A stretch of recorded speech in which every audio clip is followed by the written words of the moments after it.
Salam jumpa, kita ketemu lagi untuk diskusi tentang analisa perancangan sistem informasi. Semoga semua dalam kondisi sehat, bahagia, dan semangat. Kali ini yang akan kita bahas adalah sequence diagram.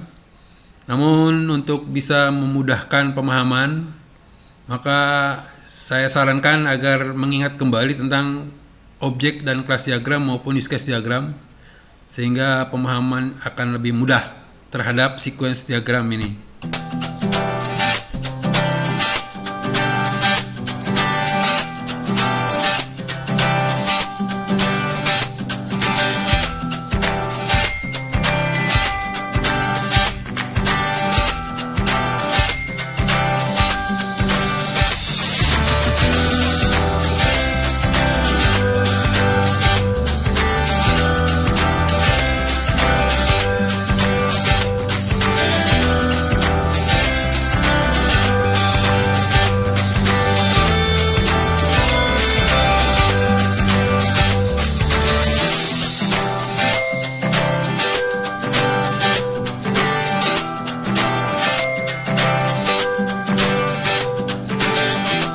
Jadi seperti itu, bahwa sequence diagram ini adalah menggambarkan tentang kolaborasi antar objek sebetulnya ya.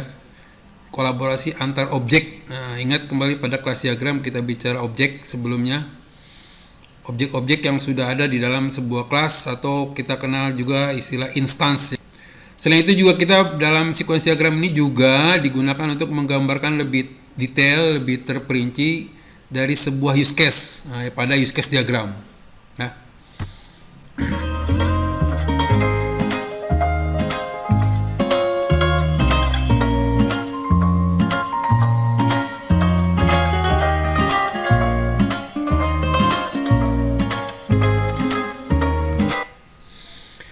ini adalah bentuk umum daripada simbol objek ya pada sequence diagram. Biasanya ada di dalam sebuah kotak atau box ya, di mana terdiri dalam ada nama objeknya, kemudian ada nama kelas ya atau instance di sini ya. Ada instance, ada nama kelas. Seperti inilah kira-kira. Kemudian di sini ada garis ke bawah, garis putus-putus, ini menggambarkan lifeline namanya ya. Mungkin bahasa Indonesianya kalau tidak salah ya kira-kira garis kehidupan gitu ya. Ini adalah lifeline, ini adalah contoh, misalnya adalah di sini ada objek Dinda ya. Anak Dinda ini ada di dalam kelas siswa sebetulnya ya. Nah, kira-kira seperti ini, atau mungkin bisa juga nama objeknya tidak dimunculkan, jadi cukup seperti ini saja, kita sebut dengan istilah anonymous ya, tanpa nama objek dalam sebuah box objek di sini pada sequence diagram ya.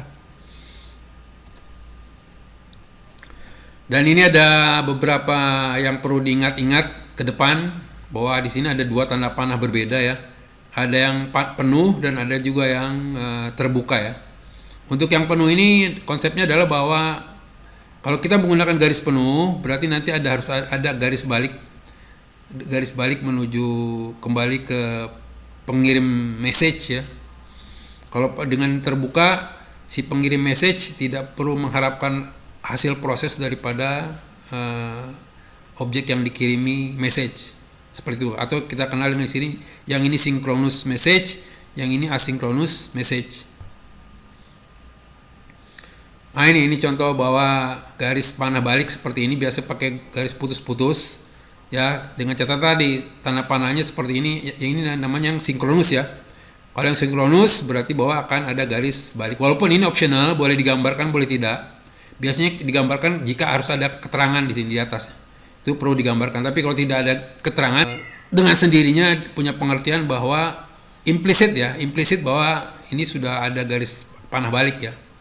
Nih, jadi tadi boleh digambar boleh tidak. Digambar apabila harus ada keterangan.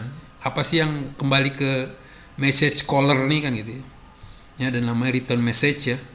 Ini yang mengirim message-nya adalah message caller namanya ya. Meng-call objek ini melalui message sepertinya gitu ya. Sementara ini disebutkan di sini boleh digambar boleh tidak. Dengan kepala panah terakhir sudah mengisyaratkan adanya pesan kembali ya, gitu. Jadi kalau kita sudah menggunakan tanda panah ini sudah punya arti bahwa ini adalah ada panah balik. Yang lain adalah seperti ini, bahwa objek tertentu bisa saja saat mengirim message dia menghasilkan objek baru ya. Ini memungkinkan terjadi, misalnya kalau di sini adalah program aplikasi pendaftaran gitu ya. Mungkin di sini nanti akan muncul objek baru adalah login kan, misalnya Windows login ini akan muncul apabila program ini sudah di running misalnya gitu ya, sehingga muncul baru kalau ini sudah dieksekusi, baru bisa muncul objek baru. Misalnya seperti beberapa aturan yang mungkin bisa jadi di pedoman ya, bahwa pastikan alien message bergerak dari kiri ke kanan gitu ya. Sudah tadi dari gambar-gambar yang ada, subjek-subjek yang ada atau classifiernya diurutkan secara berjenjang sesuai peranan ya, mulai dari menu dan seterusnya. Kemudian nama aktor juga sesuaikan dengan yang di use case diagram, sama, harus sinkron ya. Nama aktor yang sama juga harus ada pada rancangan kelas diagram juga bisa ya. Jadi di kelas diagram juga bisa. Bagi aktor bisa memiliki nama yang sama dengan nama di sebuah kelas, memungkinkan ya. Sertakan keterangan atau penjelasan, ini sebaiknya seperti itu. Letakkan aktor orang maupun organisasi atau aktor aktif di sebelah kiri. Jadi kalau aktor yang aktif adalah aktor yang menggunakan atau berinteraksi dengan sistem, misalkan ada berada di sebelah kiri. Aktor sistem yang bereaksi di sebelah kanan. Jadi di sebelah kanan menerima laporan dan lain-lain. Hasil cetakan pada sequence diagram misalnya. Oke. Mengingat bahwa urutan logi diperlihatkan dari aliran pesan yang ditulis di atas tanda panah horizontal dan mengarah ke kanan, maka untuk kemudian memahami ditetapkan pesan pertama mulai dialihkan dari pojok kiri atas ya ke arah kanan, kemudian pesan berikutnya mengalir di bawah dan seterusnya. Oke, ini pedoman saja.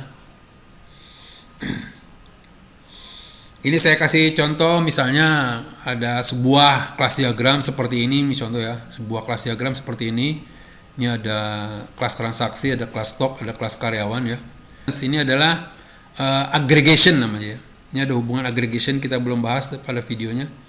Ini aggregation, hubungan antara kelas transaksi dengan kelas stok ya. Bahwa kelas stok ini terdiri atas gitu ya, ada namanya kelas transaksi, kira-kira gitu ya. Tapi kalau kelas stok tidak ada, kelas transaksi tetap ada. Atau kebalikan, kalau transaksi tidak ada, kelas stok tetap ada ya. Cuma ini ada ketergantungan bahwa ini terdiri atas gitu ya. Dan ini garis-garis di depan field ini atau atribut ini tidak sembarangan ya. Ini punya arti bahwa ini adalah dideklarasikannya secara private ya. Ini pada banyak teori diharapkan bahwa semua atribut dalam sebuah kelas yang akan jadi tabel-tabel data itu dideklarasikannya dalam bentuk private semua ya. Ini pakai garis doang, ini private ya. Artinya private ya. Jadi tidak sembarangan, jangan asal-asal main buat garis-garis aja. Ini punya arti bahwa semua atribut pada setiap kelas ini adalah dideklarasikan dalam bentuk private ya. Kemudian ini metodenya adalah hitung jumlah bayar, ini pada menggunakan plus ya, artinya adalah di public nih. Penghitungannya secara public, kenapa? Karena hitung jumlah bayar ini bisa dihitung apabila berinteraksi dengan kelas stok ya. Jadi ini ada field yang di public bersama ya, digunakan bersama. Jumlah bayar adalah diperoleh dari harga, ini kan dari harga, ngambil dari harga. Kemudian dikalikan dengan jumlah transaksi, baru kita bisa menghitung jumlah bayar. Makanya pakai tanda plus, ini di public, berarti penghitungan ini secara public. Cetak akuntansi juga sama, bisa dicetak apabila harganya, mereknya, kemudian tipenya yang akan tercantum dalam akuntansi bisa harus diambil dari kelas yang berbeda ya. Sementara ini juga sama, update stok juga demikian, bahwa ini bisa sisa stok bisa diupdate apabila jumlah transaksinya sudah bisa diperoleh dari kelas transaksi, kira-kira gitu ya. Sementara antara kelas transaksi dengan kelas karyawan ini relasi biasa, tidak ketergantungan, tidak saling ketergantungan. Nah, yang jadi masalah karena kita bahas tentang sequence diagram, kira-kira sequence diagramnya akan seperti apa gitu ya. Dan tolong satu hal, catatan bahwa dalam metode ini adalah metode-metode yang kuat saja, yang strong ya. Ya seperti edit, display itu nggak perlu dituliskan. Yang strong adalah seperti ini kira-kira. Sebetulnya harus ada edit, display, tapi nggak perlu betul dituliskan ya. Nah, kira-kira sequence diagramnya akan seperti apa apabila dalam kelas diagram seperti ini gitu ya. Inilah kira-kira bentuk daripada sequence diagram berdasarkan kelas diagram tadi, bahwa di sini terlihat antar objek, kolaborasi antar objek ya. Itu objek Dendi dan ini objek Anonymous, hanya nama kelas tersebutkan. Ini juga objek anonymous. Bahwa pada objek DND ini melakukan penginputan merek HP dan tipenya, ya. Kemudian ditanggapi oleh objek berikutnya, ya objek transaksi, berdasarkan metode yang ada di objek tersebut, bahwa dia akan membaca stok, ya, harga, terutama pada harganya di objek stok sini, ya. Kemudian akan ada message balik, yaitu berupa harga HP dan info layar terkait dengan kwitansinya. Kemudian saat itu juga dari objek transaksi ini akan ada pengupdatean terhadap sisa stok. Cuma di sini terlihat bahwa tanda panah yang digunakan tanda panah terbuka, artinya adalah bahwa dari si transaksi ini sebagai message caller, dia tidak membutuhkan tidak menunggu hasil proses daripada objek stok, ya. Jadi tidak akan ada garis balik ke sini. Ya, kemudian objek DND ini akan mengklik menu kwitansi dan mencetak kwitansi, dan objek dari transaksi ini melalui metodenya akan mengirim data ke buffer, memori buffer daripada printer, dan akhirnya terjadi pencetakan. Dan terkadang ini ada juga yang menggunakan aktornya adalah dalam bentuk tulang, ya. Kapan ini digunakan? Ini adalah menggambarkan bahwa saya gunakan ini konsumen, ya. Bahwa kalau yang tadi ini seolah-olah adalah si karyawan membantu saat si konsumen meminta barang, karyawan yang berinteraksi dengan komputernya. Pada kasus yang ini digambarkan bahwa toko tersebut menyediakan sebuah komputer di atas etalase misalnya, sehingga setiap konsumen dia bisa berinteraksi langsung dengan komputer yang ada dengan mengklik menu beli, kemudian akan tampil form, gitu ya. Selanjutnya akan diinputkan merek beserta tipenya, dan selanjutnya seperti yang tadi di atas. Nah, yang terpenting bahwa di sini membedakan bahwa jika kita gunakan ini saat aktornya adalah berarti aktor eksternal, ya, di luar dari sistem. Kalau tadi semuanya ada di dalam, yang diasumsikan bahwa di kwitansi nanti mungkin tertulislah nama Dendi sebagai karyawan yang sudah melakukan pelayanan, ya, di kwitansinya siapa yang penerima uang dan lain-lain. Pada kasus ini memang aktornya aktor eksternal, ya. Bukan merupakan objek dan tidak ada kelas khusus untuk menyimpan data konsumennya, atau data konsumen tidak direkam oleh si toko, ya. Jadi seperti itu, artinya itulah kapan kita gunakan simbol aktor yang seperti ini di saat di depan, ya, di sebelah kiri, saat yaitu adalah aktor-aktor yang berinteraksi langsung dengan sistem. Itu saja yang ingin saya jelaskan untuk membedakannya kapan kita gunakan objek juga, kapan kita gunakan aktor eksternal, gitu. Selanjutnya, ya, seolah-olah berarti bahwa tabel karyawan tidak ada tadi, ya. Ya, konsumen jadi cuma dua ini aja, gitu. Kira-kira begitu tadi, ya, gambarannya. Nah, ini juga ada simbol-simbol seperti ini dalam sequence diagram, ya, ada simbol lingkaran-lingkaran seperti ini. Ini kapan digunakannya nanti kan kita bahas pada video selanjutnya. Oke, itu saja. Kita ketemu lagi pada video yang lain. Terima kasih.